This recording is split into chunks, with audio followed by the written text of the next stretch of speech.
Hello বন্ধুরা, তোমাদের জন্য নিয়ে এসেছি এক নতুন রেসিপি। দেখো, বেগুন কাটা আছে, এদিকে পাশে মাছগুলো আমি লবণ হলুদ মাখিয়ে ভেজে নিলাম। এদিকে কড়াইতে তেল দিয়ে গরম হলে পেঁয়াজ লঙ্কা কুচি সব দিয়ে নেড়ে চেড়ে লাল হয়ে গিয়েছে। এবার একটু আদা রসুন বাটা দিয়ে দিয়েছি। নেড়ে চেড়ে আলুগুলো দিয়ে দিলাম, কেটে রাখা আলুগুলো নেড়ে চেড়ে একটু লবণ দিয়ে দিলাম, দিয়ে একটু পানি দিয়ে দিয়েছি।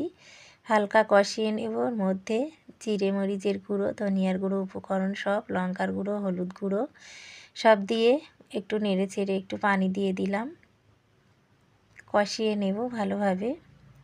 দিয়ে ওর ভিতরে আমি কেটে রাখা মিচুলিগুলো দিয়ে দিলাম, দিয়ে নেড়ে চেড়ে নেব। শীতের সময় দারুণ লাগে মিচুলি বেগুন। এবারে আমি মিচুলের ভিতরে আমি কেটে রাখা বেগুনগুলো দিয়ে দিলাম, দিয়ে নেড়ে নেব।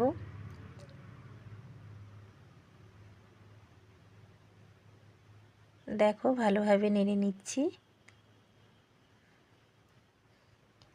আলু বেগুন একটু গলে গিয়েছে, এবারে আমি ঝোল দিয়ে দেব।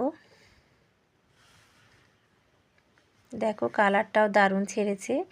এবারে আমি মাছগুলো দিয়ে দিলাম, ভেজে রাখা মাছগুলো সব দিয়েছি।